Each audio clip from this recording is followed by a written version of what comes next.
UFC Fight Night, Smith versus Rakic is coming up again from the UFC Apex. So let's get into it. Here's my predictions.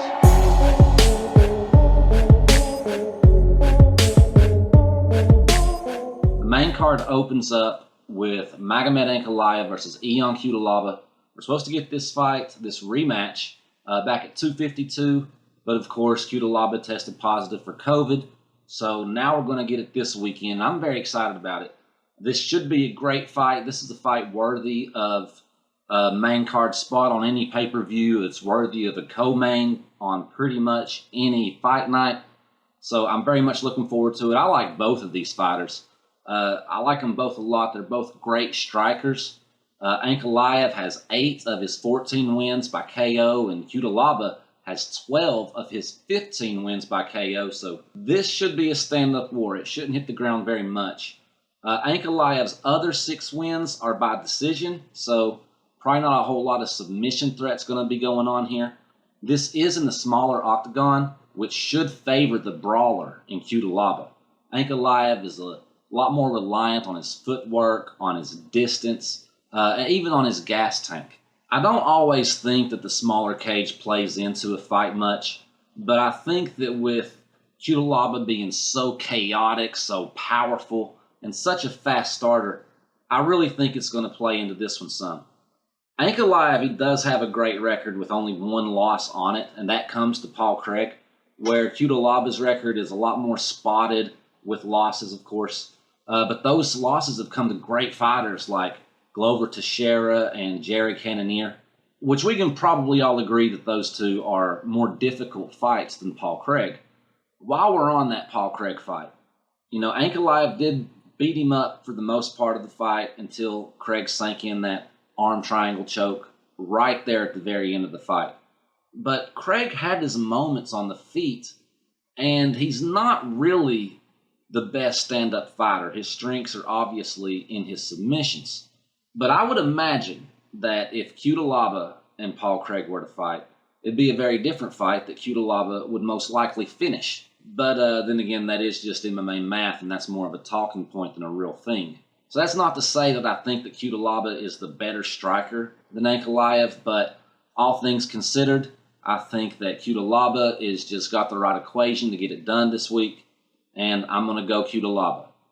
Cutelaba by first round TKO.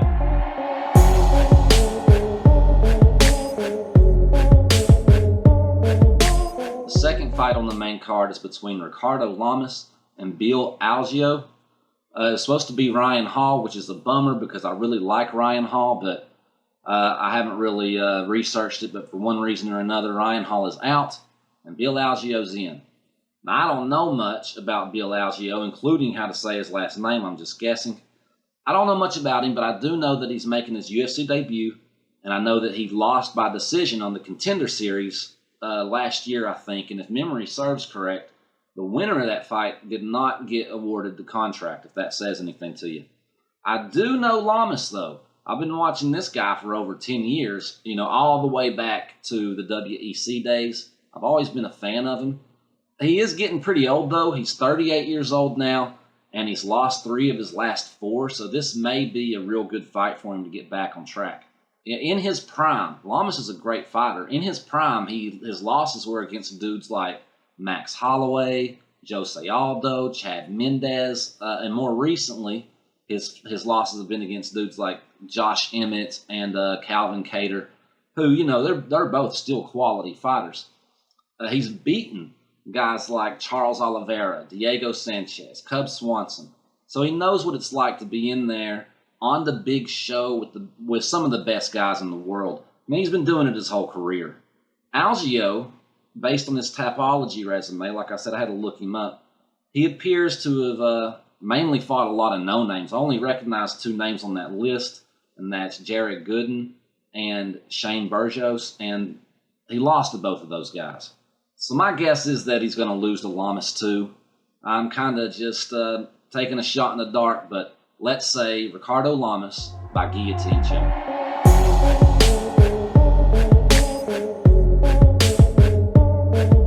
The third fight on the main card is Ji Yeon Kim taking on Alexa Grosso.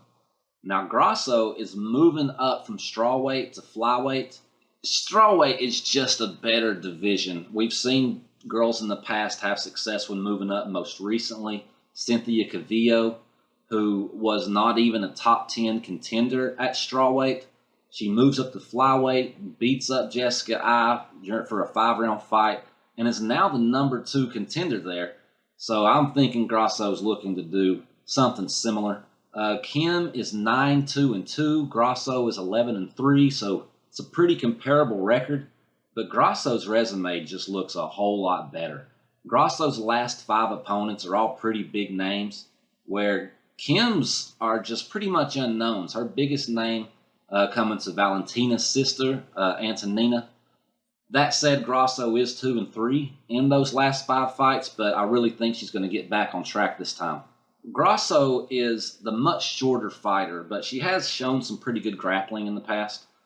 Kim being taller and rangier, she's probably going to have the most luck using her distance, using her jab, but I don't feel like she's really impressed a whole lot as a stand-up fighter.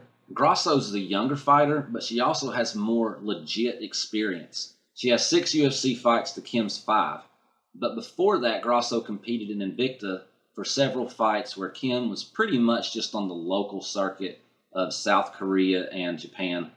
I think that all things favor Grosso in this one.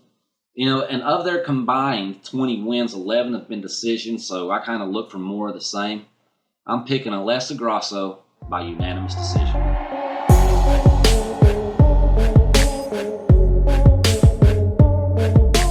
The co-main event is Robbie Lawler versus Neil Magny. This should be a pretty fun fight, I think, and I want to take Lawler just because I like this guy. But he is taking the fight on short notice, while Magny has had a full camp. He was preparing for Jeff Neal, but he gets Robbie Lawler instead. I think that Lawler's best chance of winning here is by a quick KO coming out in that crazy vintage Robbie Lawler style, but he hasn't had a KO win since Rory McDonald, and that was 5 years ago. In fact, he really hasn't had a decisive win since then. He had a split decision win over Carlos Condit. Then he got KO'd by Tyron Woodley, as we remember. He won a very close decision over Donald Cerrone, which I've heard some people say they felt like Cerrone won that one. And then he lost 3 straight against RDA, against Ben Askren, and most recently to Colby Covington.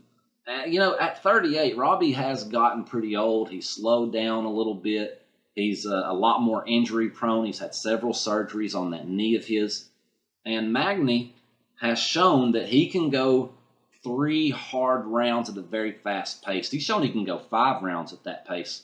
If we remember the fight between Neil Magny and Li Jingliang, where Jingliang had backed himself up against the fence, was using a lot of unnecessary head movements, some bobbing and weaving, and just trying to counter with big shots.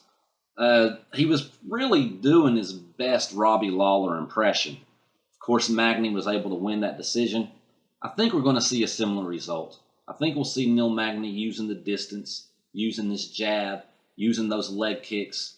Remember those knee surgeries I was talking about? I got Neil Magny by unanimous decision.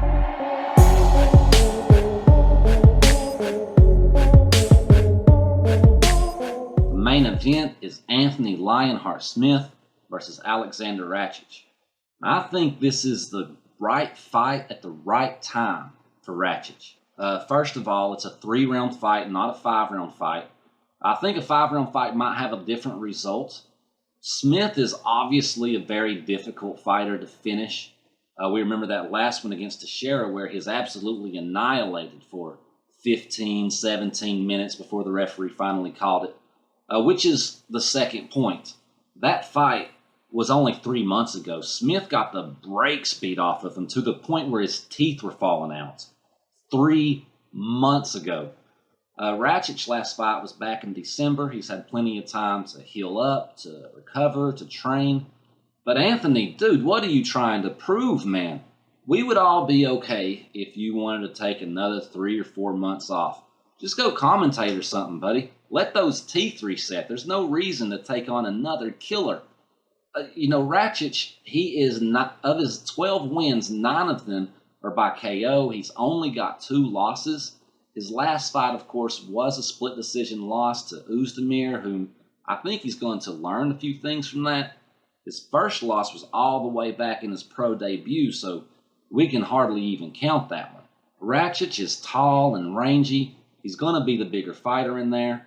He's going to utilize his kicks, probably a lot to the body. And I think he's just generally going to outstrike Smith. I think Rakic gets the first 2 rounds. He might slow down a bit in the third. He might drop the 3rd round. I think he'd have a hard time outlasting Smith for 5 rounds. But that's not going to matter much in a 3-round main event. I got Aleksandar Rakic by unanimous decision.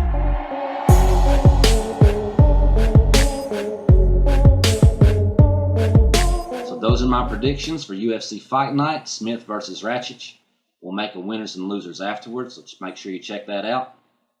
Till next time.